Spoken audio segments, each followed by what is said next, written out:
चेहरा है कि अनवार दो आलम का सहीफा,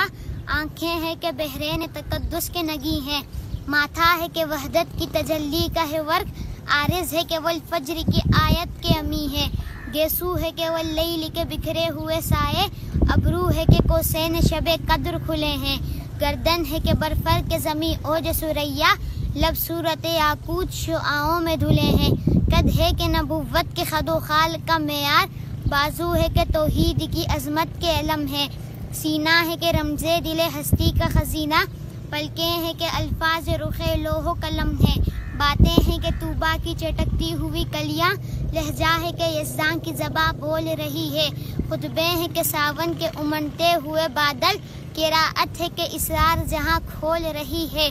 ये दांत ये शीराज़ा शबनम के तराशे, याकूत की वादी में दमकते हुए हीरे, शर्मिंदा ताबे लब दंदान पैगंबर, हरफे बसना खानी व खामा बसरीरे, ये मौज तबस्सुम है कि रंगों की धनक है, ये अक्स मतानत है कि ठहरा हुआ मौसम, ये शुक्र के सजदे हैं कि आयात की तंजील, ये आँख में आंसू है कि इल्हामी की रिमझिम, कहने को तो मलबूस बशर ओढ़ के आया, लेकिन तेरे अहकाम फलक पर भी चले हैं, उंगली का इशारा था कि तकदीर की ज़रबत, महताब के टुकड़े तेरे कदमों में गिरे हैं, कहने को तो फाकों पर गुजरी तेरी रातें, इस्लाम मगर अब भी नमख्वार है तेरा, तूने ही सिखाई है तमीज़े मनो यज़्दा, इंसान की गर्दन पे सदाबार है तेरा, कहने को तेरा फ़क्र तेरे फ़ख्र का बाइस, लेकिन तू सखावत के समंदर का किनारा, कहने को तेरे सर पे है दस्तार यतीमी, लेकिन तू ज़माने के यतीमों का सहारा।